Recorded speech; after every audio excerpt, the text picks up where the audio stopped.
While feeding stray cats, a woman accidentally transmigrated into a book, becoming the wealthiest heiress of the Faraday Duchy in the Empire, Asterin. A love-starved and unlikable woman, she became the family's greatest shame due to her clumsy imitation of the novel's female lead. But fortunately, amidst her misfortune, she still had superpowers and endless wealth. As soon as the woman who arrived in this new world stepped out, she overheard a maid privately discussing and insulting the female lead. How could Asterin compare to Miss Clarence? She even moved into this dilapidated villa just to imitate her, prancing around like a clown all day. The woman, curious about the garden's scenery, asked, "What are you talking about?" The maids were suddenly struck dumb. They couldn't possibly admit to gossiping about their mistress. Seeing their silence, the woman threatened, "If you don't speak up, I'll have to punish you." Caught red-handed, the freckled maid decided to come clean. "I was saying that people around here think you're trying to imitate Miss Clarence, the social debutante." The woman nodded in agreement. Seeing this, the freckled maid broke out in a cold sweat. Asterin was acting strange today. With her timid personality,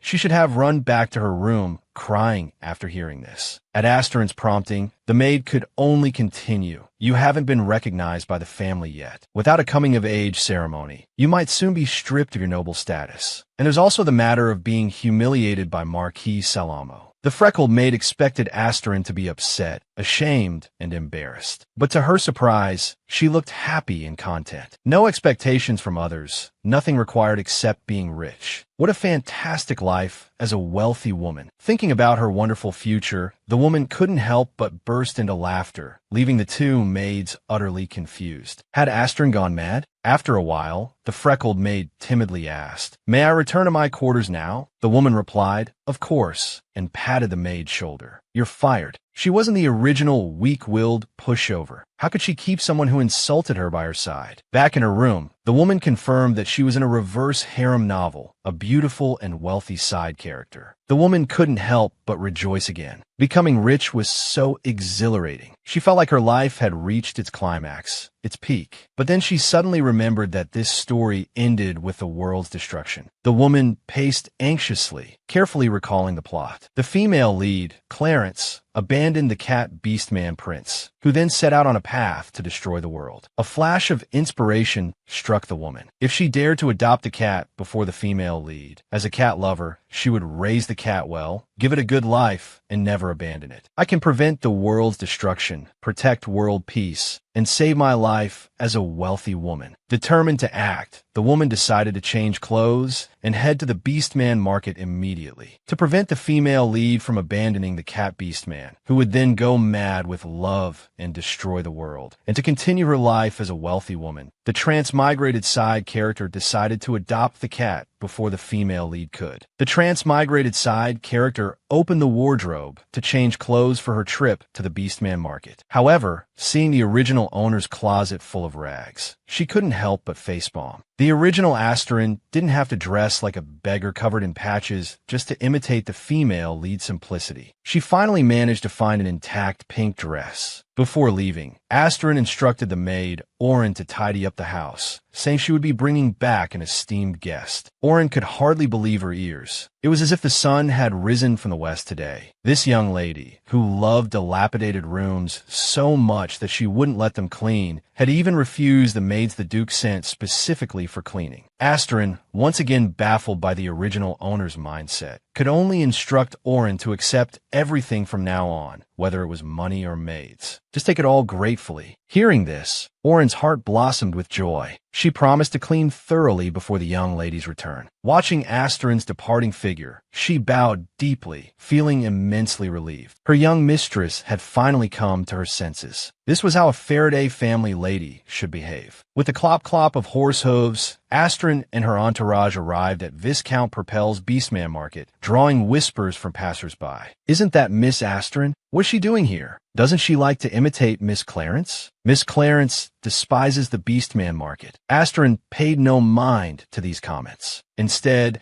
She felt sympathy for the beastmen who were treated like animals, bought and sold at will. When she reached the cat section and saw that even though cats were solitary animals, they were caged together in groups, she lamented how inhumane it was. The shopkeeper pointed at the cat cages, saying, "These are all cats. You can choose any beastman you like." Asterin, however, looked at the cages full of cats with difficulty, thinking to herself, with so many cats, which one destroyed the world? She could only rely on the novel's description, saying she wanted a cat with long whiskers, lots of fur, and white paws. The shopkeeper, smiling warmly, brought 2 cats, one black and one white, both matching the description. The white cat exuded an aura of dominance, with a keep-your-distance vibe. The black cat was soft, adorable, and elegant, cute beyond measure. Asterin couldn't immediately discern which one was the Beastman King. She tentatively extended her hand towards the little cats. The black cat, with smiling eyes, scampered over, but it was pushed aside by the white cat with a single paw. Very precious, it graciously placed its paw in Asterin's hand. Just as Asterin was feeling blissful about touching the cat's paw pads, her thoughts were interrupted by Marquis Salamo's retainer. He wanted Asterin to pick one cat beastman, and the other would be given to the female lead, Clarence. Asterin was grateful she had come early today. She coyly asked, "May I choose first?" Who could have imagined that such a soft, adorable cat beastman would, after being abandoned by the female lead, go mad with love and destroy the world? The transmigrated side character had come to the beastman market, planning to adopt the cat beastman early to prevent the tragedy. But she was interrupted by Marquis Salamo's butler, who wanted to buy a cat beastman from what Asterin left behind to give to the female lead. Faced with one black and one white cat beastman, Asterin didn't know which was the world-destroying beastman prince. She could only put on a facade and preemptively ask Salamo's butler, "Are you sure you want to buy for what I leave behind? Can you swear to that?" Seeing this, the butler thought disdainfully, "This woman, in order to imitate the modest Miss Clarence, will surely pretend to be poor and buy a cheap old cat." So he casually agreed, "I swear." However, this was exactly what Asterin wanted. With a harmless, sweet smile, she announced, "Then I'll buy all the beastmen." This move stunned everyone. The beastman shop owner was so shocked he could have fit a fist in his mouth. After a while, he stammered, "Are you sure?" But Asterin wasn't satisfied yet. She wanted to buy the entire propelled beastman market and improve the treatment of all beastmen. Hearing this, Marquis Salamo's butler finally realized he had been played by Asterin. He angrily questioned her, "You're doing this because of Marquis Salamo's humiliation and your jealousy of Miss Clarence, aren't you?" Asterin couldn't be bothered to argue pointlessly with him. She only warned Salamo's butler, "Mind your words. Where did you get the courage to question a lady of the Faraday Duke's family?" Then she left the sweating Salamo's butler behind, gracefully departing with the cat in her arms. When Asterin returned to the villa, she was greeted by the sparkling clean rooms that Orin had tidied up. Living in a mansion, a wealthy cat lady, Asterin was immersed in her perfect life, feeling extremely happy. But Sir Grizz, with a serious face, said, "Miss, I must speak with you." This startled Asterin. She thought, if you have something to say, just say it. If not, let me enjoy my time with the cats. Why so serious? Unexpectedly, Grizz began to shower her with praise. "I never imagined that you were so dedicated to improving beastman rights, even liberating the infamous Propel beastman market. You're too great." This made Asterin feel awkward. She couldn't exactly say she simply liked animals and feared they would destroy the world, could she? But Grizz couldn't hear Asterin's inner monologue. Instead, he imagined her as a courageous statue of liberty saving the beastmen. With stars in his eyes, he reverently expressed his intention to serve her loyally from now on. Asterin, touching her cheek, thought to herself, how troublesome. She didn't want any followers. The girl who accidentally transmigrated into a wealthy side character role foresaw that the cat beastman prince would destroy the world after being abandoned by the female lead. Only by successfully winning over the cat beastman prince could she protect world peace and continue her luxurious life. Little did she know that among the beastmen she adopted, the white cat beastman was actually a cursed and sealed evil dragon with the power to destroy the world. Ignorance is bliss. At this moment, the cat-loving expert Asterin was cradling the white cat beastman in her arms, lovingly stroking it with gentle caresses. The white cat beast man wanted to dodge her hand, but found itself unable to move, as if under a spell. Even at the slightest touch of Asterin's hand, its body would melt into a puddle of cat. The white cat beast man seriously suspected that this woman possessed some kind of binding magic, possibly related to its own curse seal. It thought to itself, even if the curse is broken, I have nowhere to go. Might as well stay and observe for now. Asterin, however, was recklessly pushing the boundaries, addicted to petting cats. Like a fanatic, she teased and played with the white cat beast man. Little cutie, can I call you Bobo? This thoroughly angered the white cat beast man. How dare she give such a name to the great dragon? Its eyes flashed with a piercing cold light as it shouted, Foolish human, silence. Address me as Lord Bonanti. Then, pointing at the black cat beast man, it said, This is Prince Cataligia. It had intended to intimidate Asterin, but to its surprise, the girl wasn't scared at all. Instead, her face lit up with joy. Seeing the cat speak, Asterin was overjoyed. She had indeed successfully found the beastman prince. But soon she became dejected and disappointed. This white cat beastman was so cold. It even said their species inherently disliked humans. This wouldn't do. If the cats developed an affinity for humans, it would interfere with her plan to protect the world. She had to do something to change their attitude. Asterin clasped her hands together, expressing her intention to show them the allure of human wealth. She immediately proposed taking them out shopping, boasting, Big sister will definitely give you a good life. This only infuriated Bonanti, who thought, Stupid girl, calling yourself big sister. I'm hundreds of years older than you.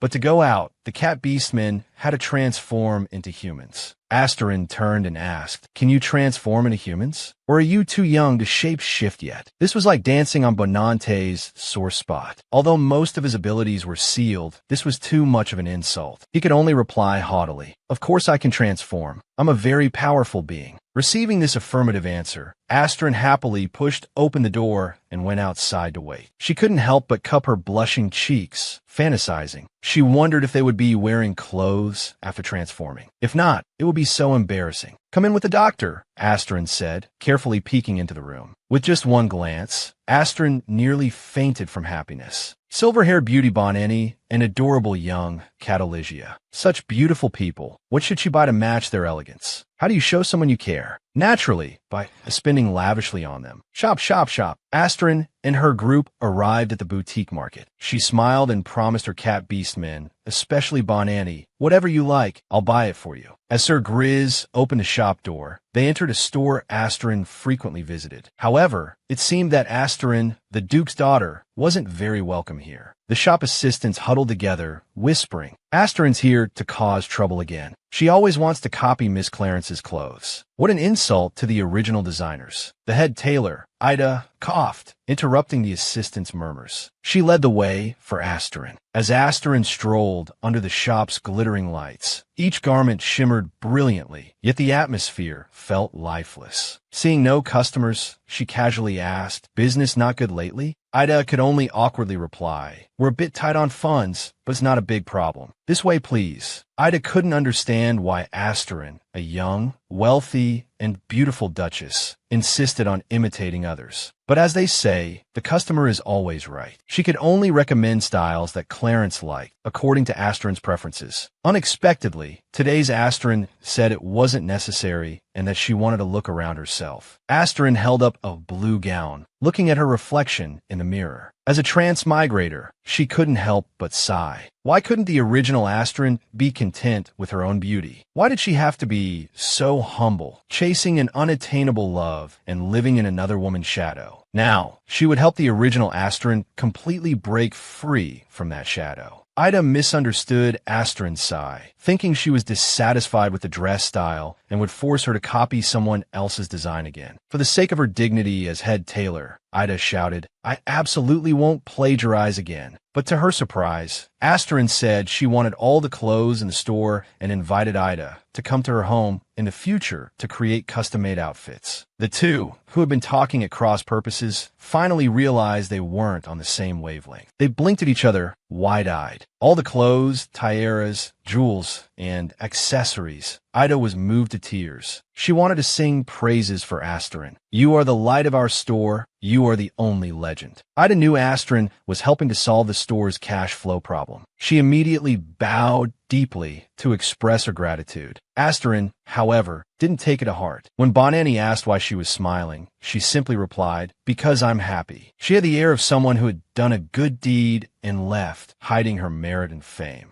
At this moment, Grizz rushed in anxiously, saying, "Miss Asterin, your father, Duke Faraday, is looking for you." Asterin had just bought out all the clothes, accessories, and jewels in the store. Before the items could be sent back to the Sinelin villa, she received a message from her father, Duke Faraday, asking her to return home as soon as possible. Asterin was startled, thinking, could it be that the bills arrived home and my dad wants to scold me? But then she thought, the old man is too rich to care about this small amount. It's probably about holding my coming-of-age ceremony. For some reason, when Bonanni heard that she was from the Faraday family, he seemed very interested and wanted to go back with Asterin. Soon, they arrived at the Faraday Duke's mansion. The butler had been waiting for a long time. After bowing to Asterin, he told her to rest well tonight and that tomorrow evening she would meet the Duke along with other family members during dinner. Asterin couldn't help but complain internally. So many procedures just to see my own father, and I have to meet all those aunts and uncles too. What a hassle. The group followed the butler through a long corridor. Portraits of past family members adorned the walls on both sides. The butler took the opportunity to introduce them to everyone. He mentioned that if Asterin passed her coming-of-age ceremony, her bust would also be displayed here. Hearing this, Grizz clenched his fists with certainty. The young lady's bust will definitely be placed here. She has already made her mark. Even Bonanni nodded in agreement. She is blessed by the divine dragon. She will pass the ceremony's test. Faced with their exaggerated praise and self-promotion, Asterin felt extremely embarrassed. She could only turn and warn them. Would you all please be quiet? But Grizz, oblivious to her discomfort, continued to shower Asterin with compliments. The young lady acquired the Beastman market, improved the treatment of beastmen, and even resolved the boutique's debt issue. Sure enough, upon hearing this, the butler's face crinkled with a smile. He insisted on immediately reporting the young lady's achievements to the Duke. Despite Asterin's repeated refusals, it was to no avail. Asterin could only return to her bedroom resignedly, burying her face in the soft, plush bed. Just then, there came a knock at the door. It was Helios, a distant relative of the Duke. Although he was only an illegitimate child of lowly birth, he was highly capable. He had already climbed to a respectable position. Asterin sat upright, maintaining the demeanor of a noble lady as she exchanged pleasantries with him. Inwardly, however, she was curious. She had little interaction with him. What was he doing here? His smile didn't reach his eyes. Helios, however, showed no awareness of being a guest. He approached Asterin step by step. He sat down in the chair beside her. I've heard, Asterin, that you seem to have become a different person lately. You've dealt Salamo quite a blow. Using money to suppress others is indeed a clever method. Helios twirled a ring on his finger, his expression gloomy. Seeing this, Asterin also put on a thin smile. She laughed and replied, "It's not that dramatic. I simply wanted to buy a beast man, that's all." Helios, however, suddenly reached out and lifted Asterin's chin. With a threatening tone, he said, "Others might be, but you're not that kind of child." Asterin hadn't expected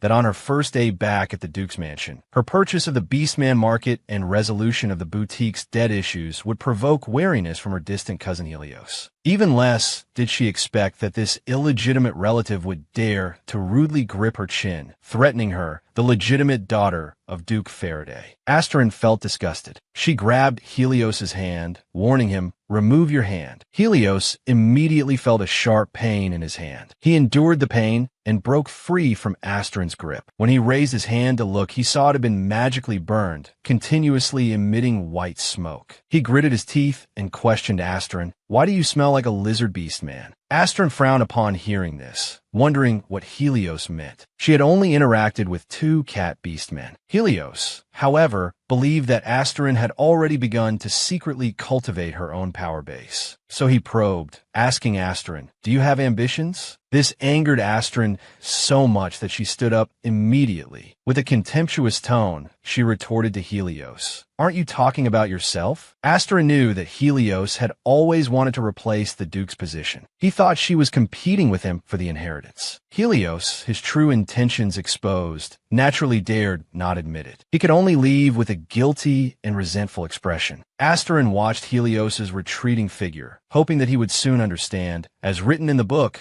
that Asterin only wanted money and had no interest in fighting for the inheritance rights. The next day, when it was time for dinner and everyone was to meet the Duke, Asterin, accompanied by Bonanni, also attended in full dress. But as soon as she sat down, she felt the surging undercurrents of the noble family. Family members whispered among themselves, saying she was imitating Clarence, that being Salomo's lapdog was the greatest shame of the Faraday family. They also discussed her acquisition of the Beastman market and other matters. Bonanni also sensed Asterin's unease. He gently placed his hand on Asterin's shoulder, comforting her. Don't listen to their nonsense. Asterin nodded, indicating that she didn't care what they said. But then Bonanni, with a cold expression, continued, That's why I hate humans. There are too many idiots. Seeing this, Asterin quickly smiled and soothed this old man who always seemed ready to destroy the world. Don't be like that. There are still many people like me who like you. Faced with Asterin's sweet words, Bonanni was quite pleased, but he still had to act Sundara, cupping his chin and asking, Is that so? Amidst their playful banter, Bonanni sensed a cold, snake-like gaze fixed upon them. Looking up, he saw it was Helios. Although it was their first meeting, the two were already at odds, their eyes filled with thoughts of how to deal with each other. Fortunately, the Duke's arrival broke this deadlock. Everyone stood up to welcome the family's leader, Duke Faraday. Asterin had been summoned back to the Duke's mansion by her father to discuss the coming-of-age ceremony. Yet she directly ignored the old man's death glare, instead throwing caution to the wind and indulging in eating and drinking. The Duke gazed at his unruly daughter. He could only wait for her to finish eating and drinking before proposing the coming-of-age ceremony for family members. Upon hearing this, everyone exchanged knowing glances. Among the direct bloodline of the family this year, only Asterin had yet to undergo her coming-of-age ceremony. They had thought the Duke had given up on Asterin. Unexpectedly, the Duke used Asterin's purchase of the Beastman market and improvement of Beastman's treatment as a reason to hold a coming-of-age ceremony for her. Faced with the questioning looks from family members, Duke Faraday, though inclined to protect his daughter, had to be fair and just as the family leader. So, he addressed Asterin with a serious expression. During this year, we will evaluate how you use the family's assets. This will determine whether you are qualified to become an official member of the family. Otherwise, you will be forced to leave the Faraday family. Hearing this, Asterin was secretly overjoyed. She was determined to overspend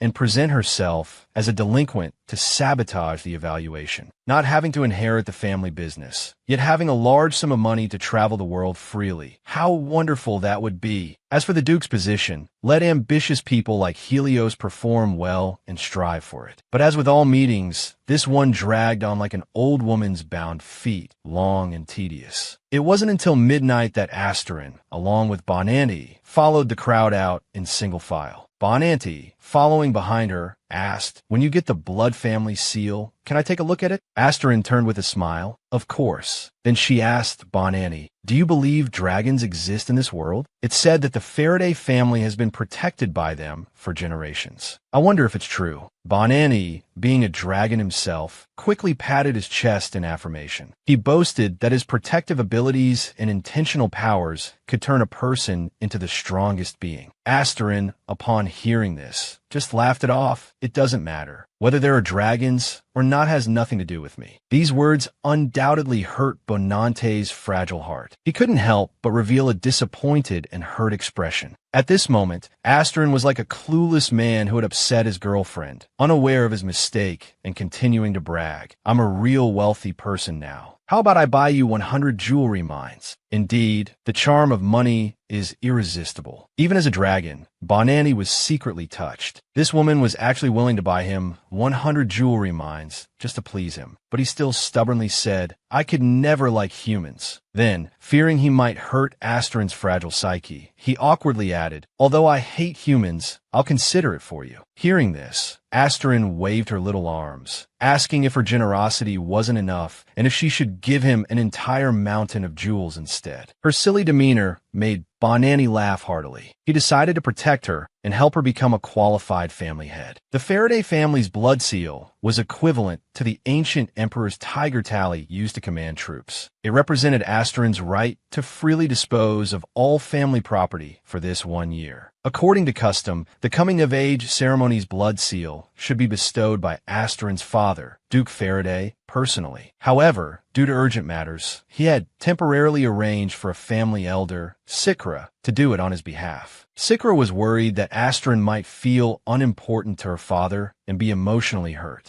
Unexpectedly, Asterin remained indifferent. The Duke never liked her, and their father-daughter relationship was cold. Without expectations, how could there be disappointment? Sikra sighed. It was difficult for an outsider to mediate family affairs. He had no way to improve the relationship between this father and daughter. So he simply started the ceremony directly. As soon as Asterin placed her hand on the blood seal, a dazzling light radiated outward, enveloping everyone as if bathed in holy light, both warm and full of power. Asterin couldn't help but marvel at how amazing it was. Sikra, however, warned her that she must properly safeguard and use the seal during this year. If you do anything incorrect, you'll be stripped of all ownership of the seal, he cautioned. Asterin outwardly responded with agreement, but inwardly planned to cause much trouble and sabotage the assessment. She didn't want to be the hardworking Duke's heir. She wanted to live a life of leisure and wealth as a spare. As the bestowal ceremony ended, Asterin, while daydreaming about a bright future, respectfully bowed and said goodbye. Sikra and the butler watched her departing figure. They both felt that she had grown up. Her dress, tone, and manners were no longer those of the crying little girl from before. At the same time, Sikra worried that her detached attitude might be due to disappointment in the entire family because the Duke didn't value her. But then he thought, why bother so much? She wasn't his daughter. As long as she didn't embarrass the family, it was fine. The butler, however, didn't agree with the elder's thoughts. The Duke loved his daughter deeply, but found it hard to express. He often hesitated when mentioning her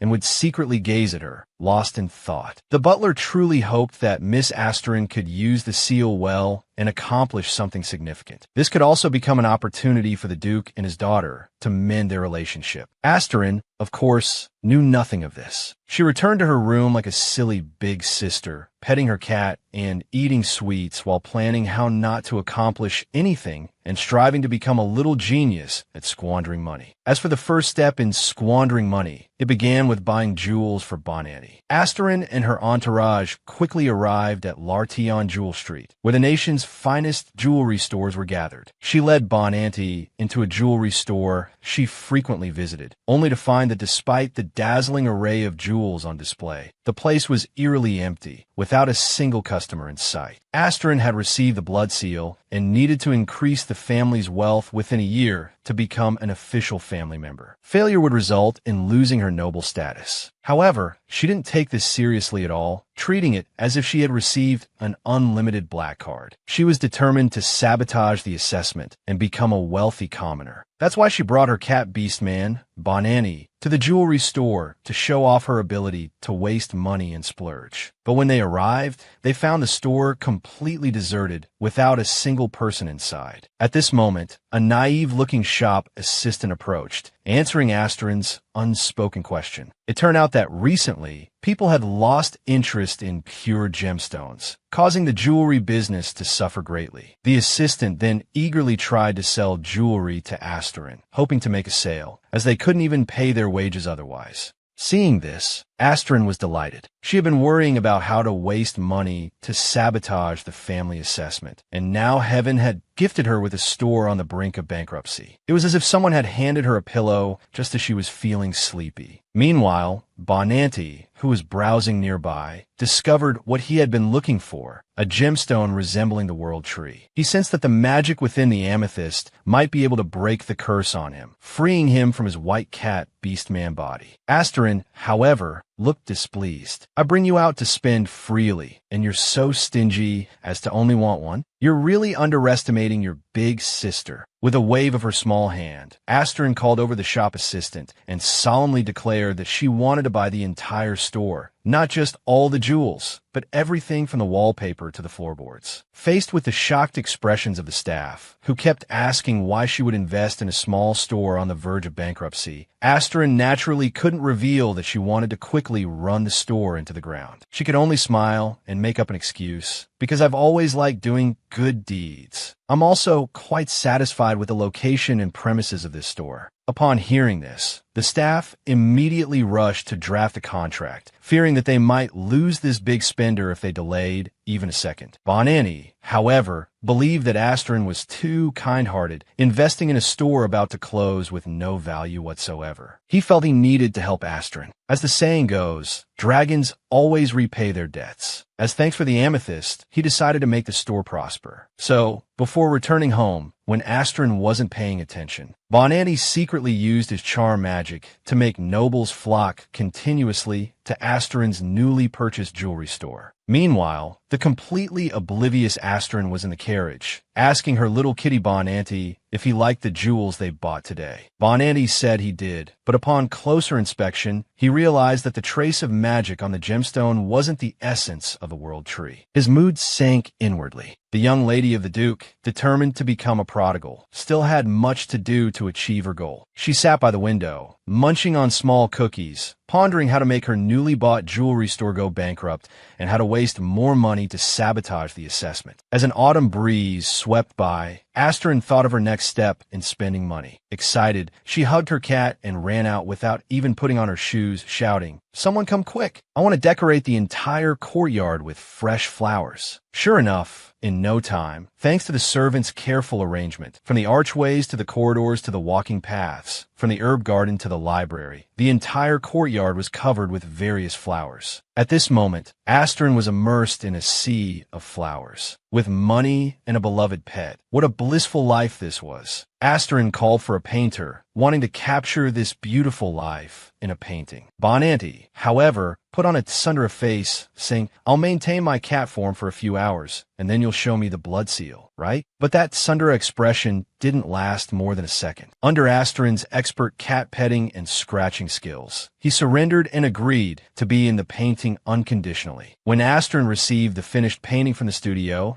and said she wanted to make 10,000 copies of the cat's beautiful photo to distribute freely to everyone, Bonanni strongly protested. He didn't want people to see him in such a state. Astrid looked at Bonanni, whose face had turned red with embarrassment, looking adorably fierce yet gentle. She couldn't help but cover her mouth and giggle, thinking how cute Bonanni looked when he was shy. Just as she was about to tease him a bit more, Sir Grizz came running excitedly to report good news. "Young lady, not only has the jewelry store you acquired sold out all its merchandise, but the Duke has also heard of your accomplishment." Astrid was thunderstruck. She had been waiting for the jewelry store to go bankrupt, but things had developed in the opposite direction. Sir Grizz, her devoted fan, was still rubbing salt in her wound, clenching his fist and cheering her on, saying that the entire social circle was praising her insight. Astrid, in disbelief, went to the reception room to check the sales records. In the end, she had to accept the fact that the business performance had skyrocketed. She could only sigh and remark, "The results of investments are truly unpredictable." The mastermind behind this success, Bonanni, was quite pleased with himself for using his charm magic to sell out all the jewels. He felt like an unsung hero, doing good deeds without seeking recognition. As for Astrid's current bewildered expression, he assumed she must be overwhelmed with joy, experiencing the benefits of a dragon's favor for the first time. Seizing the opportunity, Bonanni asked Astrid if he could take a look at the blood seal. She had been trying every possible way to waste money and sabotage the assessment to avoid inheriting the Duke's estate, even investing in a jewelry store on the brink of bankruptcy. Little did she know that the beast man she had adopted, in an attempt to repay her kindness, had secretly used dragon charm magic to make the store's jewels sell out completely. Astrid, completely unaware of Bonante's involvement, would have given him a good scolding if she had known, instead of politely showing him the blood seal. Bonanti took the seal, calming his mind to sense it, but found only a faint trace of dragon essence. There was nothing particularly special about it. Due to most of his magical powers being sealed, he had lost part of his memory. Yet, he always had a sense of familiarity with the Faraday family. He had thought he might be connected to them somehow. But now it seemed he wasn't the dragon with ties to the Faraday family after all. Just then, a maid arrived with a letter, announcing that Clarence had sent an invitation for a tea party. Astrid took the invitation and read it. Although the words were polite and humble, inviting her to discuss the Beastman issue, the paper was crumpled. She guessed that Clarence was merely being courteous, as was common among nobles, and didn't genuinely want her there. After all, who would want someone constantly imitating them around? Moreover, Astrid, having transmigrated into this world, was no longer the original owner of this body. As the saying goes, don't force yourself into circles where you don't belong. Why should she go and make a fool of herself? So, ignoring the maid's surprised look, she instructed her to write a letter declining this invitation that socialites would kill for. Unbeknownst to her, a group of people outside the villa were secretly monitoring her with binoculars. They watched as she ate and drank to her heart's content inside, sleeping for 12 hours a day, surrounded by delicious food and her cat. The hungry observers outside grumbled continuously. How could someone be so idle? It was always either afternoon tea or leisure time. What was the point of Marquis Salamo having to monitor her? But before he could finish complaining, he felt as if he had made eye contact with Bonanti inside the villa. The other's gaze was so piercing that it sent chills down his spine. He hurriedly reported to the team leader, who immediately dismissed the idea, saying it was impossible from such a distance. But no sooner had he finished speaking than the two of them were kicked down from the tree. Bonanti had somehow managed to sneak up behind them without a sound. Bonante's face was ashen. Under the powerful pressure of his dragon aura, a single word, scram, sent the two fleeing observers running for their lives. But when he returned to the house and faced Astrid, who asked with a puzzled expression what had happened outside, he immediately resumed his doting demeanor, smiling and answering that it was nothing, just some mice in the trees that he had chased away. Astrid naturally believed Bonante's words completely. She then turned, asking Grizz out of boredom if there was any recent news. The answer she received was all about how the social circles were abuzz with talk of the Lartion jewelry store's turnaround from decline to prosperity, attributed to improved market conditions. These developments gave Astrid a massive headache. She didn't want to become a positive role model in the spotlight of society. She needed to do something to maintain her image as a good-for-nothing. She had repeatedly planned to establish herself as an incompetent, wasteful young lady, all to avoid being dragged into the struggle for the Duke's inheritance. Yet all her efforts were thwarted by the white cat beastman she had adopted, who secretly used his dragon powers to not only prevent her from wasting money, but also to make her incredibly profitable without her knowledge.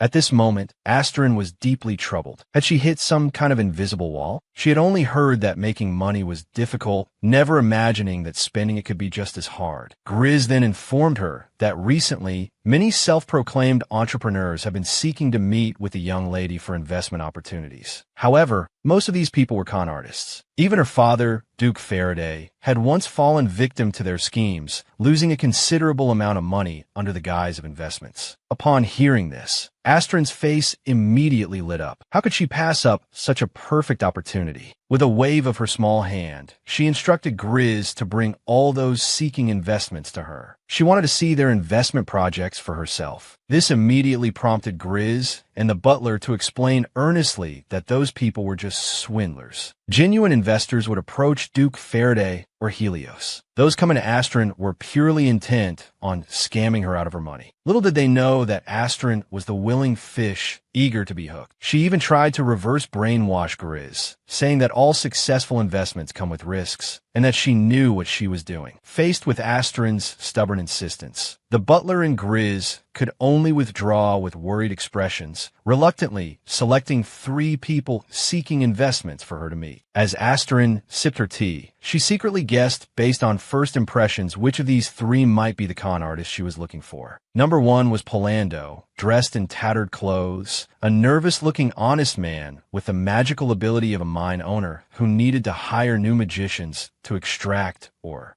Astrid took his proposal and examined it. The content was neat and comprehensive, with investments and returns clearly outlined. Not a con artist, she thought, eliminating him. Number 2 was Hydra, who ran an art gallery and needed to hire soldiers and magicians for protection. Asterin pondered, resting her chin on her hand. It seemed everyone was worried about hiring magicians. This person didn't appear to be a con artist either, so she eliminated him as well. Just then, number 3, Dariusvide, stepped forward eagerly, bowing as he asked to tell Asterin his story. Watching the man approach and bow, Asterin felt a secret thrill. Wasn't this exactly the kind of con artist she was looking for? He had a polished exterior, spoke with ease, and had a face that screamed cunning and deceit. As it turned out, Dariusvide claimed to be there on behalf of a nursery. He wanted to raise funds for the children to buy winter clothes. But Asterin knew there were no privately run nurseries in the area. When she suggested visiting the children, he refused, citing their wariness of strangers. He didn't even have a basic proposal, only pulling out what he claimed was a letter written by the nursery children. Asterin suspected that this silver-tongued man with his flashy exterior and snake-like cunning was indeed a con artist, especially when she took the letter supposedly written by the nursery children to raise winter funds. Asterin became even more convinced he was a fraud. What child would write such formal phrases as wishing you good health? It was far too contrived. Nevertheless, Asterin played along with Veid's performance, smiling and promising to invest more than enough money. Inwardly, she hoped the news of her being conned would spread quickly, tarnishing her reputation as much as possible. However, as soon as Veid left, he was cornered by the other 2 investment seekers. They questioned whether he was a con artist. It turned out that these 2, whom Asterin had dismissed as not being con artists due to their honest appearances, were actually sent by Helios and Count Salamo to swindle investments. Having failed in their plans, the 2 men, unable to face returning empty-handed, blocked Veid at the door, hoping to get a share of the charitable funds he had collected. To their surprise, Veid didn't give in at all. He insisted he was an upright person, busy returning to provide clothes for the children, and angrily pushed past the 2, striding away. Little did they know that Bonanti had been observing the 3 for quite some time from the shadows. With just a glance, the remaining 2 con artists found themselves controlled, their hands clutching their own throats. Bonanti watched as they writhed on the ground, struggling to breathe. He was tempted to kill these troublemakers, but on second thought, decided that a bit of misfortune would suffice. Repaying kindness shouldn't go too far. In the end, he let them go, watching their fleeing figures. Bonanti believed that Asterin had already discovered these 2 were con artists. He thought about praising her later, but suddenly had an uneasy feeling. He whirled around, looking behind him. A figure emerged from the shadows, silent as a ghost. Bonanti hadn't even noticed when he arrived. It was Asterin's distant cousin, Helios, known to all as a man who had clawed his way up, aiming to swallow the Duke's estate. Now he greeted, "Hello there, little kitty." Bonanti had no patience for this outwardly cheerful but inwardly cold as a viper man. He turned to leave, but Helios, still smiling, called out, "But you're not a cat, nor are you human. Are you a lizard? I'm quite curious." At that moment, Bonanti realized what was odd about Helios. Not only did he have a strange scent, something unpleasant beyond human, but he also cast no shadow. Looking at his false smile, Bonanti retorted, "What are you up to? What do you want with Asterin?" Helios, Asterin's distant cousin, was single-mindedly focused on becoming the Duke's heir. With Asterin being the Duke's only daughter, she would inevitably become the biggest obstacle in his path to power. This moment marked the first direct confrontation between Bonanti and Helios in private. Helios even went so far as to boast that he wouldn't easily destroy Asterin. But even if she were destroyed, she'd make a beautiful doll. Watching Helios's retreating figure, Bonanti pondered that the best way to protect Asterin would be to kill Helios. But Helios was no ordinary person, possessing powerful magic of his own. Most of Bonante's dragon powers were sealed by the World Tree, and he wasn't confident he could defeat Helios yet. So he had no choice but to let Helios leave for now, planning to start with Wardov to find the gem that could break the World Tree's curse. Meanwhile, Asterin, though seemingly enjoying a peaceful life, wore a worried expression. She wondered how the nursery con artist was doing and when the money she had invested would finally be squandered. Seeing this, even a masseuse asked if she had something troubling her lately. Startled, Asterin feared her plan to waste money had been exposed. She quickly changed the subject, commenting on how nice the essential oil smelled. She casually suggested giving an award to the person who made the essential oils, rewarding them with a small town dedicated to essential oil production. The masseuse's face lit up with excitement upon hearing this. She lavished praise on Asterin, calling her too kind-hearted, not only for donating to the Beastman Rights Association, but also for being so considerate of the essential oil craftsman. Asterin was bewildered. She had only intended to waste money. And when had she donated to the Beastman Association? But before she could ask more questions, the masseuse had already shouldered her bag and scurried off, saying she wanted to share this wonderful news about the essential oil town with everyone. Asterin could only summon Grizz to inquire if there had been any unfavorable rumors about her recently. The loyal guard Grizz, upon hearing this, immediately flew into a rage, vowing to capture those spreading rumors. But upon closer listening, it turned out to be about the donation to the Beastman Rights Association. He suddenly felt guilty, dropping the detailed accounts he was holding. Asterin, however, didn't notice Grizz's unusual behavior. She pondered, suggesting, "You'd better investigate who's spreading these rumors and what their motives are." Grizz picked up the scattered papers, smiling ingratiatingly. He wanted to put in a good word for himself, saying, perhaps the person who did this had Lady Asterin's best interests at heart. But seeing Asterin fuming with anger, he realized admitting it was his doing would surely end badly. He quickly diverted attention, handing Asterin a stack of documents, saying, "This is the detailed expenditure report provided by Darius Vide from the nursery." The con artist Vide should have run off with the money by now, Asterin thought. How come he's now sending an expenditure report? She frowned, puzzled by this turn of events. So she took the report and began to examine it carefully. Shoes, 6,000 jus. Heater, 50 jus. The expenses clearly didn't match the market prices. It seemed Vide was playing a long game, using some tricks. Under the guise of the nursery, he was likely planning to embezzle aid money over a long period. To make it more convincing, he even had the audacity to ask Grizz for help in inviting Asterin to visit the Jadeite nursery. Faced with these clumsy tactics, Asterin felt a chill. Fortunately, she was a willing patsy looking to lose money. Otherwise, who would fall for such an obvious trap? So, suppressing her doubts, even though she knew the Jadeite nursery didn't exist,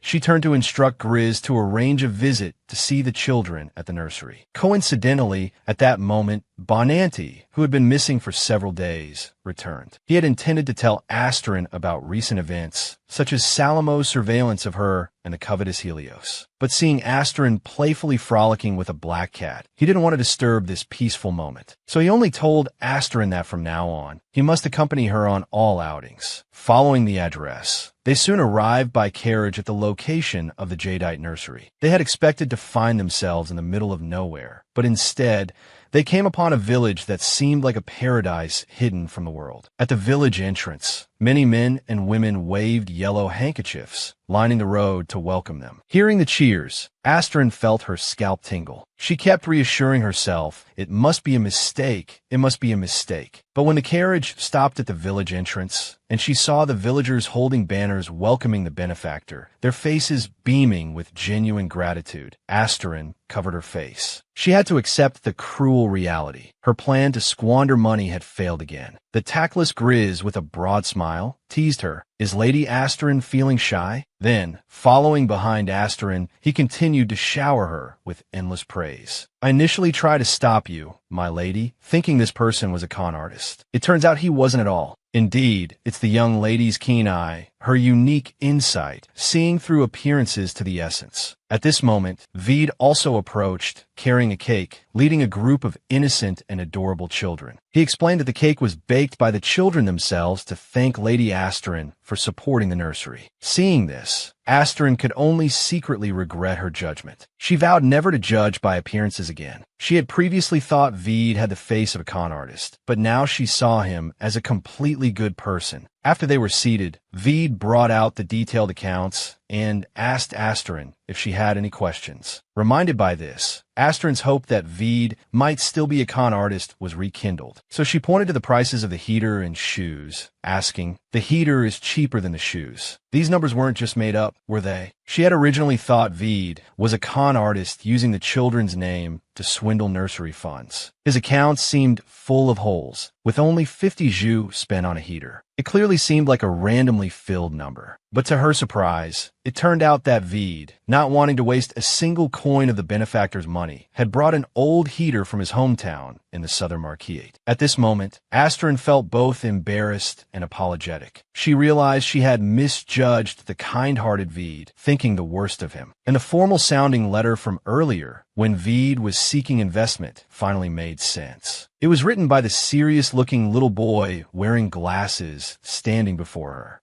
Although Astrid was somewhat disappointed that her plan to squander money had failed again, looking at the bright, smiling faces of the children before her, she was glad it had turned out this way. Then, turning her head, she asked Wade if he could keep her secret about funding the nursery from the outside world. However, to her surprise, Wade had not only already spread the news of her sponsorship, but he had even published a weekly special edition, naming her the Person of the Year. Astrid, looking at the full page of detailed reports, felt her heart sink. She had truly dug her own grave. When it was time to say goodbye, the children eagerly shared their dreams with her. Some wanted to become knights, some wanted to study ancient language translation, while others aspired to be singers, pastry chefs, painters, and so on. These pure and simple dreams moved Astrid to tears once again, making her feel that life was worth living. In the carriage, Astrid silently vowed to continue funding the children's education until they grew into beautiful young women and brave knights. At this moment, Bonandy suddenly leaned close to her and whispered softly, causing the young lady's cheeks to flush and her heart to race. Then, seemingly oblivious, he told her with a serious face that Clarence and Marquis, Salomo's lackeys, had been monitoring her constantly. He explained that directly eliminating the observers might backfire, but ignoring them could lead to trouble later. He urged Astrid to make a quick decision on what to do. Astrid, upon hearing this, was at a loss, unable to make up her mind. Unconsciously, she touched her lips with her finger. This affected gesture, combined with her plump lips and confused yet innocent eyes, suddenly made Bonandy feel as if a little deer was frantically pounding in the depths of his heart. It made him dizzy and flushed his cheeks, until Astrid playfully said that she would continue to spend money lavishly, and whoever wanted to monitor her could do so, as it didn't concern her. This elicited an indulgent smile from Bonandy, who teased her, "You're really determined, aren't you?" As Astrid was secretly feeling proud, thinking that once everyone realized she was useless, they would stop paying attention to her. The carriage will hit a stone. With a sudden jolt, Bonandy lost control and fell towards Astrid. They ended up in a tight embrace. It was a moment of intense emotion and shy embarrassment. Both felt something different about the other, yet unaware it was the feeling of falling in love. To avoid the surveillance of Salomo and Helios, Astrid decided to temporarily leave the Duke's mansion. She wanted to find a luxurious yet tranquil place for a vacation. So she asked the butler, Theodore, to help her find some nice villas or small islands for her to choose from. The butler, unaware of the real reason, thought that Astrid had finally been heartbroken by her father, the Duke, and wanted to leave everything behind. Thinking of this, the butler immediately became depressed and dejectedly went to prepare a list of various properties for Astrid. This reaction made Astrid wonder. In the original story, the butler was a dull, formulaic man. This one seemed a bit emotionally unstable in reality. Soon, the butler brought a thick catalog full of vacant villas under the Duke's name. Astrid happily accepted the villa catalog, even humming a little tune in delight. She wanted to pick a home she liked, which would also keep her away from those observers. She quickly set her sights on a villa with a blue roof and white walls. It had a swimming pool, a terrace, and even an artificial coconut tree island. The only thing that displeased her was its location right next to the Duke's mansion. So she looked up and asked butler Theodore if there was anywhere further away. Theodore replied with a troubled expression that there were such places, but they were too far away to be safe, and the scenery wasn't very good. However, Asterin didn't have high requirements for scenery and still asked the butler to prepare a villa far from the Duke's mansion. The butler, looking at Asterin, who had now become so polite and excellent,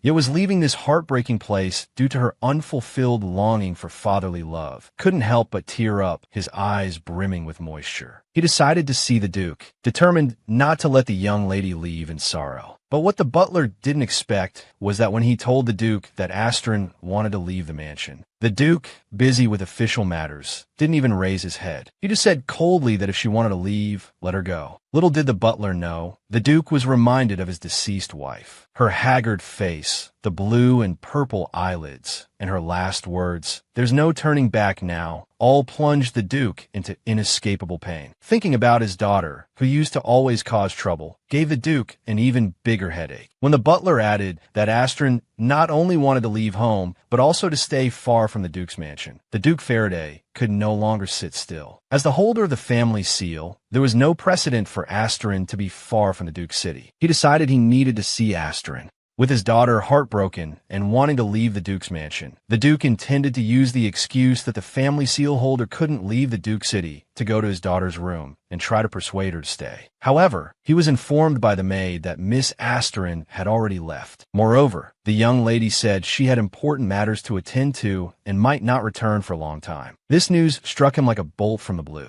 The sparks with lightning flashed across the woman's soul. But facing his willful daughter, the Duke had no way to deal with her, as usual. He could only instruct the maid that if she saw the young lady, to remember to tell her to come find him. Then he left with the butler, feeling quite dejected. The maid was left behind, blinking her big eyes, looking confused. What was wrong with the Duke? Wasn't the young lady just going to the dining room to eat and coming back later? Why were they so nervous? It turned out that half an hour ago, Bonanni had brought news that Clarence planned to pretend to bump into Asterin at the Montetti restaurant. There might be a trap involved. Asterin's face tensed up. He had already distanced himself from this female protagonist in the book, even formally declining the tea party invitation. Yet Clarence still pursued relentlessly. It seemed that merely avoiding wasn't the solution. Asterin decided to take Bonanni and meet this destined female lead, while also tasting the fine wine and cuisine at Michi's 3-star restaurant. At this time, Bonanni also proposed to go with Asterin, saying he had just discovered something he had been looking for there earlier. This aroused Asterin's unstoppable curiosity. She kept asking what he was looking for. When she got the answer that it was gemstones, she acted like a nouveau riche, slapping her hand on Bonante's shoulder. "I told you I'd give you a whole gemstone mine, but you didn't want it. You insist on finding it yourself. Are you just too shy to accept my things?" Her gaudy, ugly face and nouveau riche sister act dazzled Bonanni, leaving him with a head full of black lines and a buzzing mind. Then the two of them left poor Cataligia behind and went off to feast at the Montetti restaurant. They even skipped and jumped all the way there. When Bonanni said, "You must not stray too far from me," Asterin cupped her big face and teased him. "So you don't want to be apart from me, even for a moment?" This only embarrassed Bonanni, who kept clapping his hands and praising her for being such an adorable kitten. This made Bonanni even more puffed up with anger. Amidst their laughter and banter, the two arrived at the restaurant entrance. Following the chef's guidance, they came to their pre-booked table. After ordering the appetizer of clear meat broth and the main course of Norwegian lobster, Asterin also ordered a Bourgogne white wine. This scared the head chef so much that he was dumbfounded, confirming several times if she really wanted this wine. She had only ordered a bottle of Bourgogne white wine, yet it caused the head chef to be greatly shocked, repeatedly confirming with wide eyes. Even the usually taciturn Bonanni praised her taste, saying it was a very flavorful wine. The uncultured Asterin burst into laughter upon hearing this. She had simply chosen the most expensive wine on the menu rather than the most suitable one. She didn't expect to have accidentally impressed them. At this moment, Bonanni noticed a figure quickly flitting past outside the window. He frowned and asked Asterin, "Do you believe in fate?" Asterin swirled her wine glass and laughed, answering that she never believed in such things as fate. This simple sentence enlightened Bonanni. If everything was manipulated by people, Then he knew where to go to find the world tree gemstone that could break the curse on him. So he lowered his head and told Asterin he would leave for a while, and if she encountered any danger, she should call his name. Little did he know that his sudden closeness had already made the young lady's cheeks flush red. Asterin could only pretend to be buddy-buddy, leaning back half a body length to tease Bonanni not to be nervous, saying what could happen while eating in a restaurant. But after Bonanni left, Asterin gazed out the window with a worried face, lost in thought. She wondered if Bonanti had discovered something, as he had been staring out the window earlier. At this moment, she suddenly heard the sound of footsteps, the click-clack of high heels on the soft carpet. Asterin knew it was the female lead arriving. That legendary woman who was popular among men and held a high position in social circles. Looking up, Clayence was indeed as beautiful as described in the book, even carrying a unique strength. As a transmigrated supporting character familiar with the plot, Asterin couldn't help but feel nervous and tremble slightly upon seeing the powerful female lead, the central figure of the story. Clayence, stroking her chin, said, "There were rumors that you've changed. It seems they're true. Previously, every time you saw me, you would kiss my hand and always look at me with such an intense gaze." These words made Asterin cover her face, wishing she could die on the spot. Although these fawning behaviors were all done by the original owner of the body, she still felt so embarrassed. Ignoring Asterin's pained expression, Clayence continued, "And now, you look at me as if I'm just a roadside stone, hoping I'll leave quickly." Asterin didn't realize she had been so obvious and could only laugh it off, saying, "How could that be? There are no stones as beautiful as you."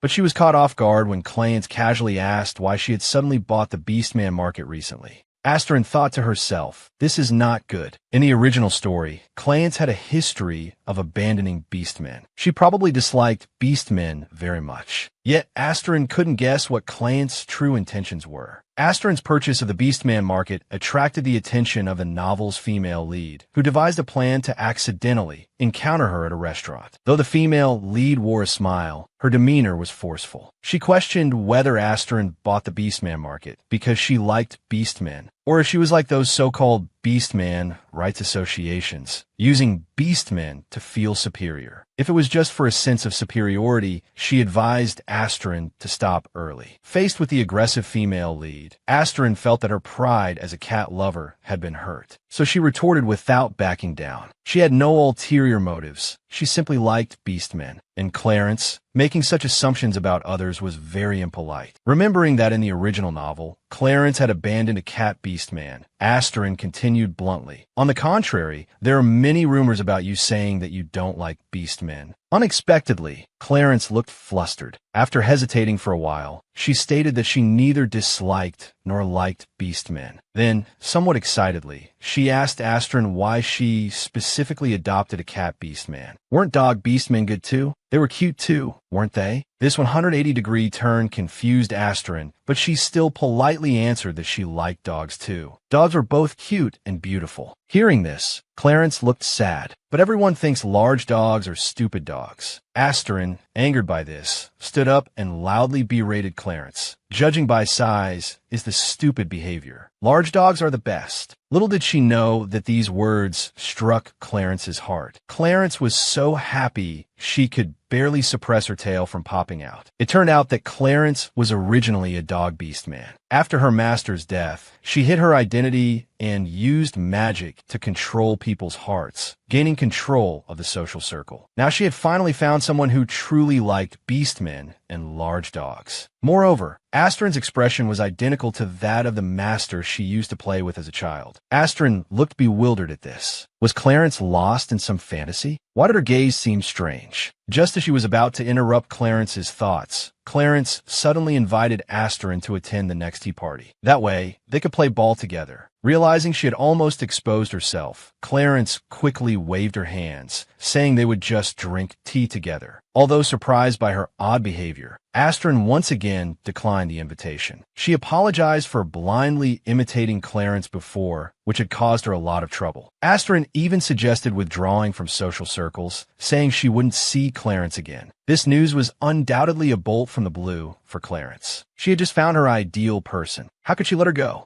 Asterin didn't know that the female lead in the book was actually a dog beast man. She was even more unaware that the female lead had already viewed her as her possession. Just as a dog wouldn't lose its ball, Clarence planned to use magic to make Asterin infatuated with her, confining her by her side and not letting her leave. Fortunately, Bonanni returned at this moment, stopping Clarence in time. He warned her that Asterin was not anyone's accessory and that she was free to leave at any time. Clarence guessed that the silver-haired man before her was the cat-beast man Asterin had adopted. But she hadn't expected him to be so skilled, arriving silently beside them. For a moment, the atmosphere between the two became tense, filled with sparks and lightning. Asterin even had the illusion that these two were love rivals, glaring at each other upon meeting. In the end, Clarence was slightly inferior, admitting defeat first with a cold snort and turning her head away. But before leaving, she didn't forget to respond. Bonanni bid farewell to Asterin with a charming smile, saying teasingly that next time they met, she should allow him to use her pet name. This made Asterin's skin crawl, seriously suspecting that the female lead would have a big move to deal with her in the near future. Bonanni, however, assured her not to worry, saying Clarence probably didn't have any ill intentions towards her. At this moment, Asterin also belatedly noticed that Bonante's expression was off. She asked with concern what was wrong. Bonanti reached out, gently caressing Asterin's cheek, and asked if he could interact and sense with her for a bit. It turned out that after Bonanti had left earlier, he had obtained the World Trees gem from Der Wolf. Wanting to extract the magic from the gem to lift the curse, he discovered that the gem was also sealed. The method to break the seal was to find something precious and important to Bonanni and interact with it. Bonanni thought long and hard. Human emotions were extremely abstract to him. For him, the important thing he could think of was only Asterin. So he made the request to Asterin. Could he interact and sense with her for a bit? Seeing this, although Asterin was puzzled about what interacting and sensing meant, she trusted Bonanti completely and agreed without hesitation. Asterin agreed to help Bonanti break the seal on the World Trees gem and lift his curse. As the restaurant was crowded, the two decided to wait until after dinner and return to the Duke's mansion to interact and sense breaking the magic. But what Asterin didn't expect was that as soon as she entered the house, she encountered Duke Faraday and the butler coming towards her, their expressions serious as they asked her to come to the office for a moment. Asterin followed the two men into the office, feeling the atmosphere so heavy it was hard to breathe. She thought to herself that she hadn't caused any trouble recently. If she hadn't done anything wrong, her father, the old Duke, shouldn't be scolding her. However, to her surprise, Duke Faraday wore an expression as if the sky was about to fall, all because she wanted to move to a small island for a while. Although Asterin thought the old man was making a big deal out of nothing, she still answered honestly that it didn't have to be a small island. Another villa would do. Duke Faraday, however, misunderstood this as his daughter feeling neglected since childhood because he hadn't attended her seal-granting ceremony. He thought she felt wronged and wanted to give up everything in the family, leaving the social circle and the Duke's mansion forever. Thinking of this, the old father's heart shattered into pieces. He absolutely couldn't let his daughter live in a lonely place forever. Duke Faraday slammed his fist on the desk. He stood up and told Asterin that even if she resented him, he would only give her a month at most to go out and clear her mind. This series of actions left Asterin completely bewildered. She didn't resent her father at all, and she hadn't said she wanted to leave the Duke's mansion forever. But before Asterin could explain that she had only planned to stay away temporarily for a month, the butler whispered in the Duke's ear again. He said that resentment requires mutual feelings, and the young lady didn't even have resentment anymore. It seemed her heart was completely broken, and she had no feelings left for him at all.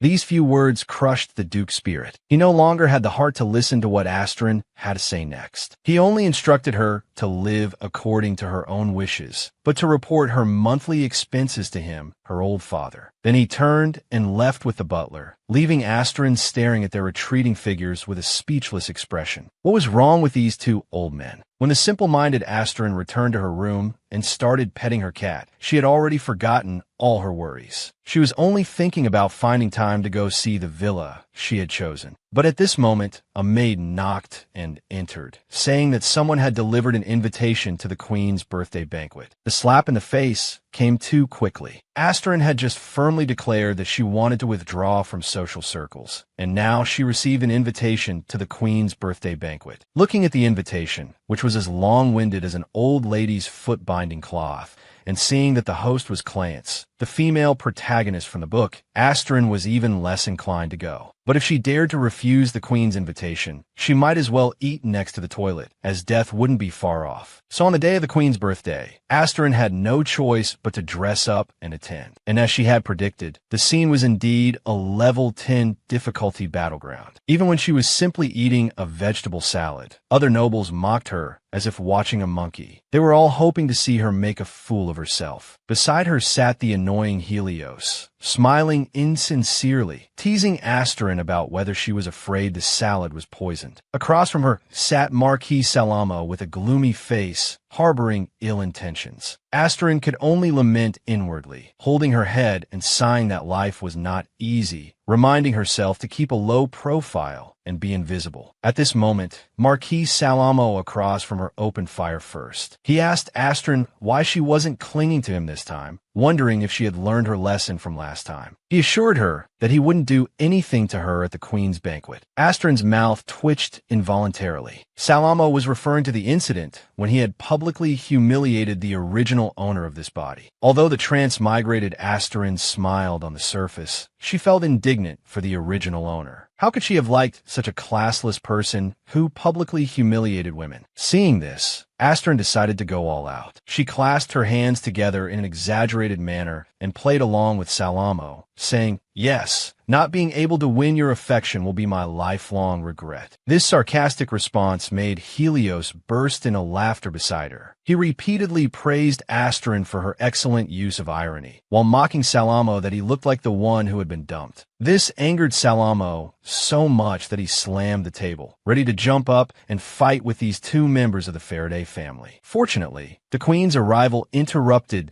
this childish hair-pulling farce between the three. But what Astrid didn't expect was that as soon as she sat down after respectfully curtsying to the queen, Clance, the female lead sitting across from her, started sending her flirtatious glances and batting her eyelashes furiously. Astrid could only strategically turn her head to avoid the female lead's gaze, while wondering to herself what was wrong with Clance today. It was Astrid's first time attending the queen's banquet, and she had wanted to keep a low profile, quietly and properly waiting for the banquet to end. But Salamo didn't give her this opportunity. He deliberately picked a fight, asking her if she had recently opened several bubble tea shops. Seeing the disgusted expressions on everyone's faces, Astrid realized that in this world, bubble tea was considered a very low-class beverage. In the eyes of these so-called nobles, drinking such things was beneath their dignity. Only commoners would drink it. Wasn't this just pretentious nonsense? Seeing this, Astrid decided to play along. She admitted that not only did she like bubble tea, but she also enjoyed many other commoner foods. He wanted these foolish nobles to thoroughly despise him. See who would dare invite him to tea parties in the future. But what caught him off guard was Helios beside him, saying with an indulgent expression, "I really don't know what's going on in that little head of yours." Even the female lead Clarence came to his defense, saying that she also loved milk tea. She even elevated milk tea to a noble status. During the Sergei War, knights relied on milk tea brought by civilians to survive and ultimately defeat the enemy. Even the queen, out of affection for Clarence, this favored courtier who resembled her deceased daughter, firmly stood on Astrid's side. She insisted that Astrid must invite the queen and others to taste milk tea when hosting tea parties. A few seemingly casual words from those in power instantly turned the situation around. The nobles once again vied to praise Astrid, saying she was truly worthy of being a noble lady, not only able to experience commoner life, but also humble and courteous. Astrid was truly fed up with these fickle individuals. She just wanted to end this quickly and leave. Finally, enduring until the guests were satisfied, the nobles reluctantly departed in groups. Astrid was then cornered by Clarence and Salamo, who came looking for him. He suspected that these two, blocking him alone, were finally going to reveal their true nature and humiliate him. However, Clarence casually took Astrid's hand, hoping that Astrid would definitely invite her to the next tea party. This left Astrid completely bewildered. Hadn't Clarence disliked the Duke before? Why was she so intimate with him now? This provoked intense jealousy from Salamo, who grabbed Clarence's hand, asking why she was acting so strangely. Seeing this, Asterin naturally couldn't let Salamo treat the lady so violently and immediately scolded him to release the female lead's hand. But before he could finish speaking, he saw the female lead use a clever technique, and with a small move, Salamo was thrown against the wall with a loud thud. This display of strength, like pulling a willow branch, instantly stunned Asterin. Asterin realized he had worried unnecessarily and hurriedly bid farewell to the two, preparing to make a quick exit. However, unexpectedly, he turned around only to encounter Helios, who had been waiting for him for a long time. Faced with Yandra's love, what should one do? When Helios, with a smile on his face, told Asterin that he was pleased to see Salamo embarrassed, and that he disliked anyone other than himself humiliating Asterin. Asterin hadn't yet realized the gravity of the situation. At most, he thought this distant cousin was a bit crazy, actually taking pleasure in bullying him. But when Helios expressed his love affectionately and deeply, wanting to be his Black Knight and protect her forever, and even for this love, he had already killed all the people monitoring him, Asterin finally realized that Helios was completely insane. Several human lives meant nothing to him. He even asked Asterin somewhat innocently, "Don't you like it?" Even when Asterin angrily told him that those monitors didn't deserve to die, asking him to wash the blood off his hands, commit fewer sins, and take care of his wounds, begging him to live more kindly. Watching Asterin's angry, retreating figure, Helios only noticed the latter half of what was said. He wondered how this woman could detect the wounds he had concealed with illusion magic. Normally, ordinary people shouldn't be able to see the wounds on his hands. Could this be the ability of the protected one to perceive everything about their protector? Thinking this, Helios couldn't help but laugh. He felt Asterin was even more suited to his desires. On the other side, Asterin was unaware that he had become the rabbit Helios was preparing to hunt. He was peacefully resting by the window, telling Bonanti with infinite melancholy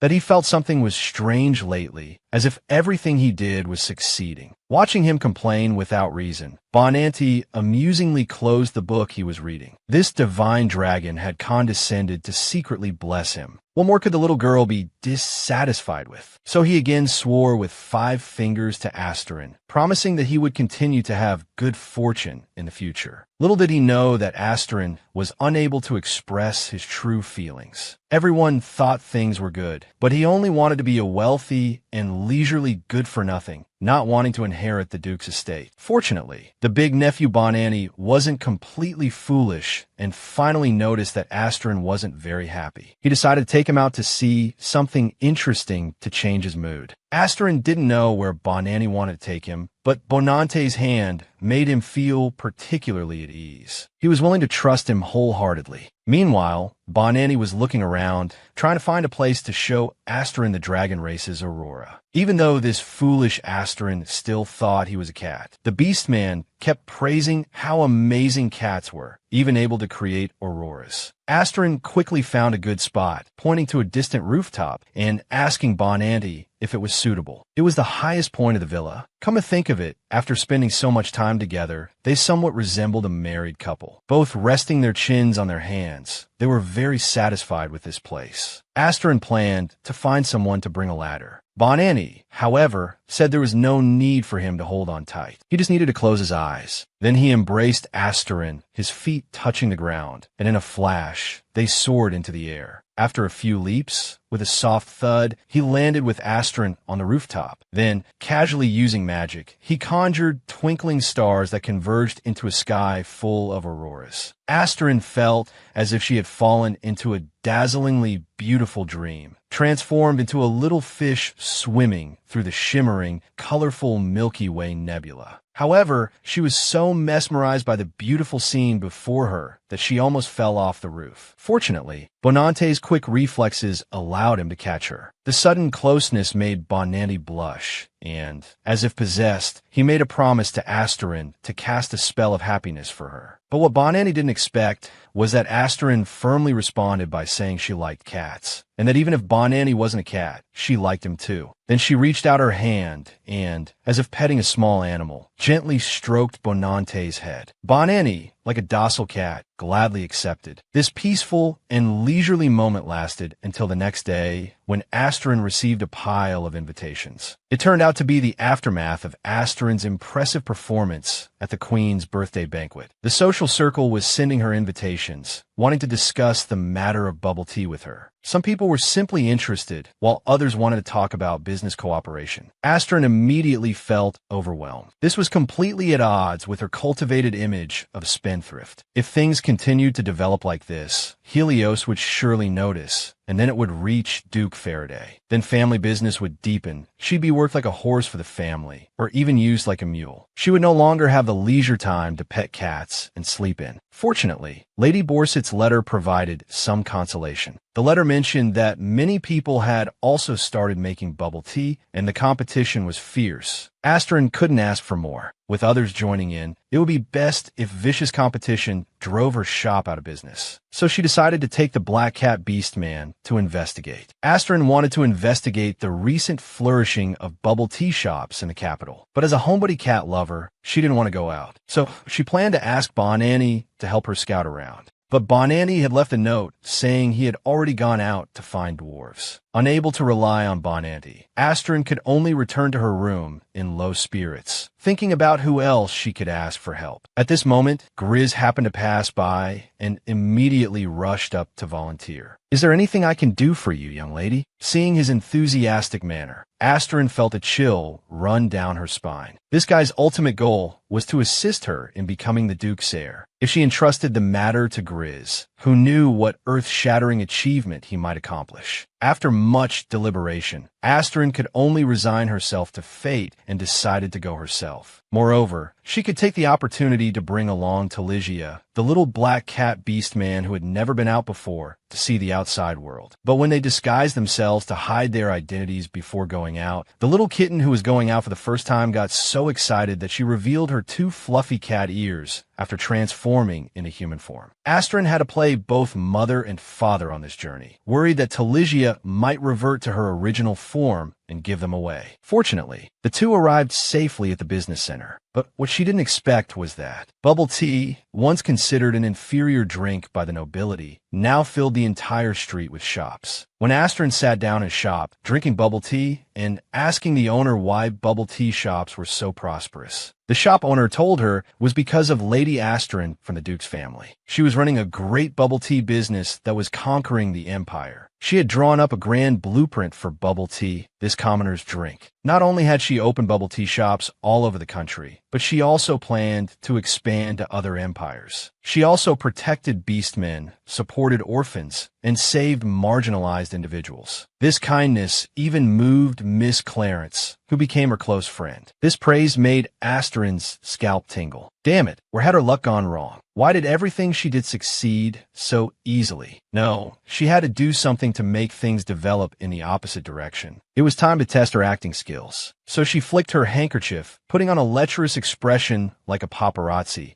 and said she wanted to reveal some secrets about Asterin to the shop owner. While other heirs were desperately accumulating fame for themselves and trying their best to please Clarence, the Queen's favorite and the female lead of the book, Asterin, as the only daughter of Faraday, was pretending to be a shameless scoundrel outside, frantically tarnishing her own reputation. She didn't want to have any entanglement with the female lead, because Asterin knew that the female lead would indirectly cause the destruction of the world. After saving the cat beast man who would destroy the world and preventing the world's destruction, Asterin just wanted to lie flat and be a rich idler. At this moment, Asterin sat in the bubble tea shop, disguised as a passerby, putting on airs and spreading rumors. She said that Asterin was a vicious person with poor character, and her bubble tea business was just a fluke. Such a person was not worthy of being friends with Lady Clarence. But before he could finish, he had already angered Taligia, who had come out with him. Taligia was so furious that her tail popped out. She pounded the table and loudly protested. Asterin is not that kind of person. This startled Asterin so much that she nearly lost her wits. This troublesome child was letting her down at such a crucial moment. Fortunately, with Asterin's reminder, Taligia also realized she had revealed her true form and quickly retracted her tale. Looking back at the shopkeeper's conflicted expression, she wasn't sure whether to believe the news or the gossip from the lady in front of her. This made Asterin secretly breathe a sigh of relief. She guessed the shopkeeper hadn't noticed that Taligia was a beastman, so their identities weren't exposed. Meanwhile, on the other side, the original female lead, Clarence, was lying on her bed, fretting over why Asterin hadn't come to find her yet. She had already followed the Queen's method, using the tactic of playing hard to get. For someone you like, don't always actively pursue them. Just spread rumors all over about how well they get along. Then suddenly stop, making the other person anxious, and come looking for you instead. But things didn't go as planned. Asterin hadn't come to find her at all. Thinking of this, Clarence angrily swished her tail back and forth. What made her even angrier was that someone had spread rumors that she and Asterin weren't on good terms. Luckily, she had managed to suppress it with magic. Clarence paced to the window, silently vowing that she wouldn't give up. She would definitely become friends with Asterin. He was handsome and capable, a strong contender for the next Duke of Faraday, and the capital's most sought-after bachelor. But he was also an illegitimate son with a tragic past, outwardly gentle, but inwardly vicious and obsessive. At this moment, Asterin, seeing her cousin with a warm smile trying to kiss her hand, quickly hugged her arms tightly and ignored him. Then she alertly asked Helios what he wanted. Helios, however, seized the opportunity to show off. He said he had missed Asterin terribly since the Queen's banquet. This playboy act made Asterin somewhat disgusted. At the same time, she noticed that Helios had more scars on his hands. Although she was curious why Helios, a son of the Faraday Duke's mansion, was always injured, she didn't ask more, sticking to her principle of avoiding trouble. At this point, Helios told her that the elders of the Duke's mansion had started to pay attention to Asterin. They planned to watch her closely to find her mistakes. Then those who disliked her would seize the opportunity to make a fool of her. Hearing this, Asterin waved her hand indifferently. Let them watch if they wanted to. She didn't intend to leave them with a good impression anyway. Helios nodded in agreement. Even if someone really has ill intentions towards you, your slave will protect you. Hearing his jealous-sounding words, it took Asterin a while to realize. The slave he referred to was Bonanti and Taligia. In this world, beastmen were usually treated as slaves. But for Asterin, neither Bonanti nor Taligia were slaves. They were her friends. So she started arguing with Helios on this point. Unexpectedly, Helios not only didn't get angry, but turned the tables on her. He said, "So you thought I meant your beastmen when I said slaves." Then he chuckled coldly and continued, "They are indeed your pets. But Bonanti, strictly speaking, isn't a cat, is he?" Seeing this, Asterin clenched her fists and asked Helios what he meant. Helios didn't respond directly. Instead, he leaned in close to Asterin and told her to figure it out herself, warning her not to get too close to Bonanti.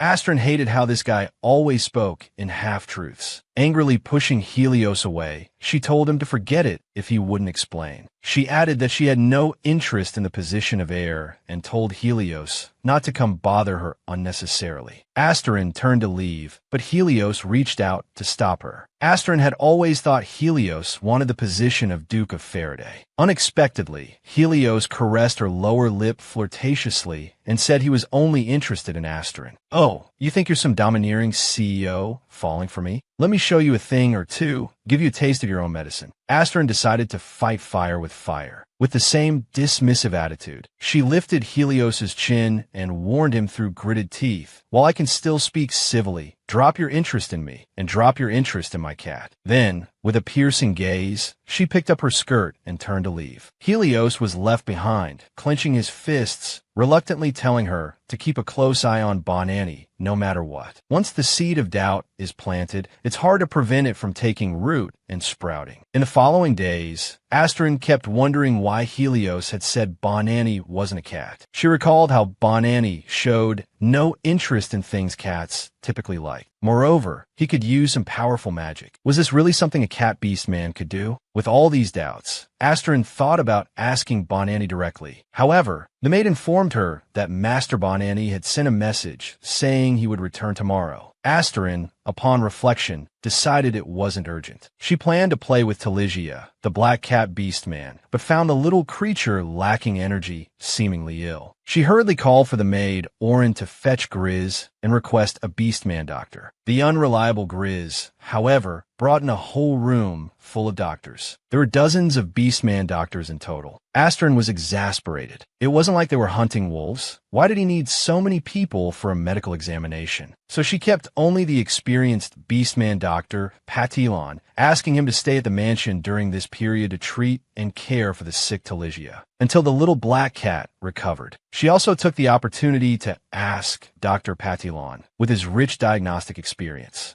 to help deduce the true identity of another beastman in the mansion. Due to Helios's instigation, Astrid had become suspicious of Bonante's true identity, so she asked the beastman doctor to help guess Bonante's real identity. However, since Bonanni wasn't home, the doctor could only judge based on his beastman characteristics and personality. He was picky and sharp-tongued, somewhat sensitive, and would bite if provoked. Sometimes he was also affectionate and gentle, knew magic, and could freely transform between human and cat forms. Astrid recounted Bonante's habits based on their daily interactions. The black cat beastman beside her kept scratching at her skirt, whimpering. It only hoped that the mistress would stop asking, or else the secret of its boss being a dragon would be exposed. Unexpectedly, after pondering for a long time, the beastman doctor concluded that Bonanni should be some kind of small dog beastman. He explained that small dogs tend to have more volatile tempers and are often treated differently. Some dog beastmen who can use magic transform themselves into other animals to confuse others. As he spoke, he revealed his arms, scarred from 25 years of being a beastman doctor, scratched by small dogs. It was a truly pitiful sight. This left Astrid dumbfounded. She thought to herself, could it be that Helios was bitten by the little dog Bonanni, and that's why he came to warn her to be careful? In the end, the controversy over Bonante's identity concluded with the vet's determination that he was either a Maltese or a Pomeranian. The black cat beastman, a silent spectator, wept quietly. If Master Bonanni knew he had been judged to be a dog, he would surely fly into a rage. Meanwhile, thousands of miles away, Bonanni was, urging Woodford to quickly investigate who the dragon guarding the Duke's mansion was, and why his memory was incomplete. Woodford, however, made various excuses, saying he needed to consult the World Tree first and get permission before he could help investigate. But seeing Bonante's grim expression, on the verge of going berserk and likely to deal with him at any moment, he hurriedly appeased him, saying, "The World Tree believes that the curse on you is about to be lifted." He then excessively flattered him, wishing him and his cherished one a beautiful destiny together. This finally calmed Bonante's anger. He left with red ears, sunder-like. As soon as he returned to the Duke's mansion, Grizz and Orin had been waiting for him at the door for a long time. They said Astrid was waiting for him in the reception room. This beastman had discovered many surveillance devices in the room. As he was crushing and destroying these magical items used for monitoring, Astrid burst in excitedly, leading a golden retriever. "Bonanni, let me introduce you to a new friend. He doesn't have a name yet, though."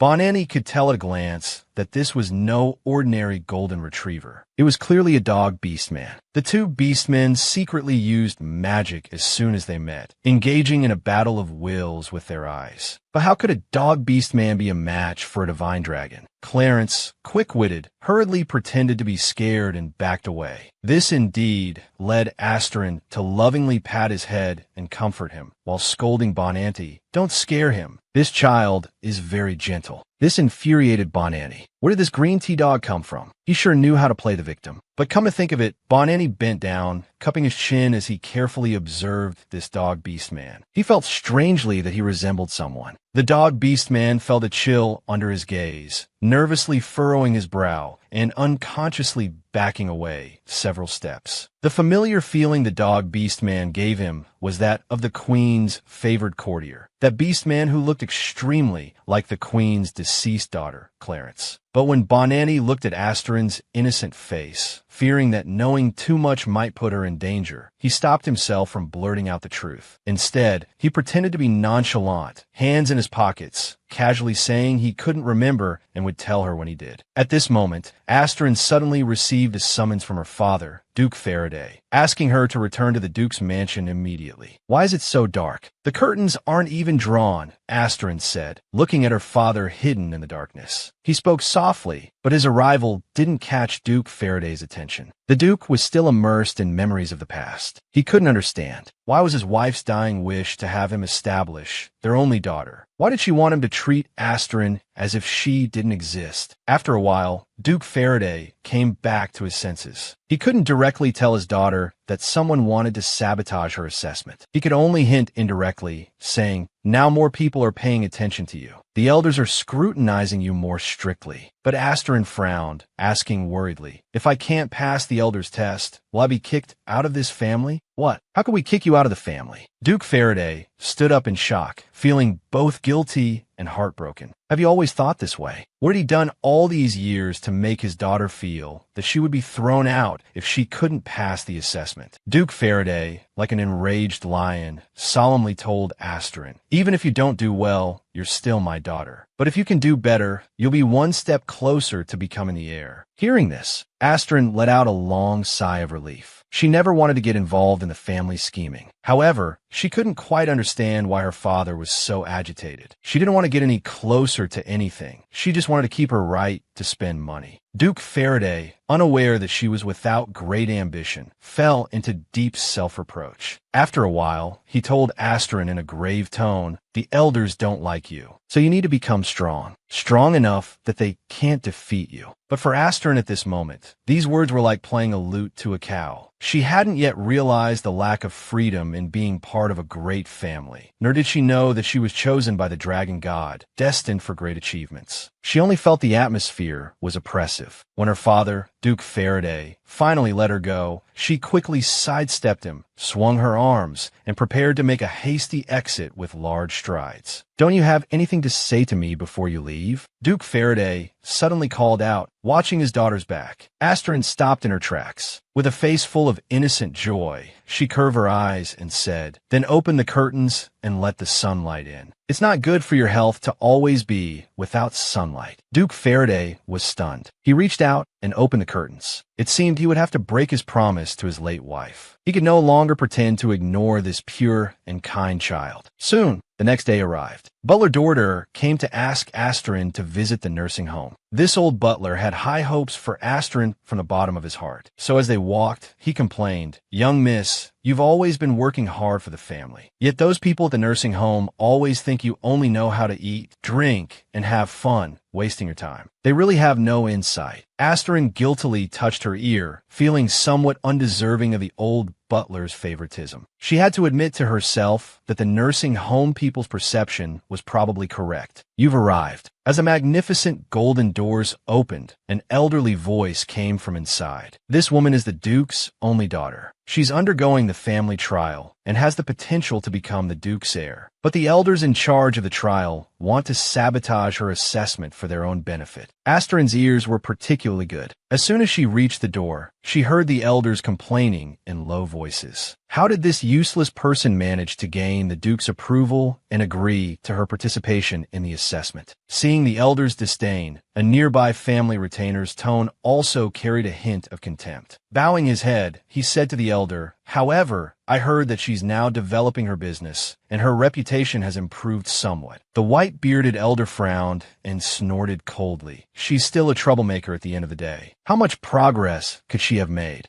Seeing this, Asterin curved her eyes slightly. This was exactly the atmosphere she wanted. Ostracism and isolation. Better yet, if they directly decided she wasn't qualified to be the heir, letting her be a wealthy idler. The Swiss butler worriedly introduced to Asterin, "Those 2 elders and 1 family retainer over there will assess your abilities. They will also teach you many things." He had thought that after hearing those dismissive words, Asterin would be dejected, downcast, and anxious. Unexpectedly, she turned back full of energy and said, "Ah, that's great. I'm so looking forward to it." These words left the elders feeling quite awkward and guilty. How could this child be so naive? They feared she might be a fool. The family retainer stiffened, somewhat embarrassed, and stepped forward to bow, saying, "I am Fabilius. From now on, I will explain to Lady Asterin the work you will be responsible for." Then he pulled up a chair and invited Asterin to sit. Asterin, thinking she would deal with things as they came, sat down contentedly. But when she saw the 7, 8, 9, 10 brick-thick official documents in front of her, she couldn't be happy anymore. It turned out that this Fabilius was actually a smiling tiger. He half squinted his eyes and said with a smile, "The work you'll be responsible for isn't much. Let me show you the table of contents first." Hearing this, Asterin's eyes and the corners of her mouth twitched uncontrollably. The stack was almost as tall as her, and it was just the table of contents. The butler's face also darkened. Wasn't this deliberately making things difficult for his young lady? He was about to reach out and intervene, but being of low status, his words were cut short. The white-bearded elder, with a black face, chased him out before he could finish speaking. Then, to Asterin's utter shock, the two elderly elders brought over 2 more thick stacks of official documents. With 2 loud thuds, they dropped them in front of her. "These are all documents related to the new continent's business. What's going on? Didn't they say it wasn't much?" Asterin looked at the books in front of her, feeling dizzy. This was clearly a setup to make things difficult for her. Fortunately, she didn't really want to be the heir. She was going to show these people what a nationally protected waste looked like.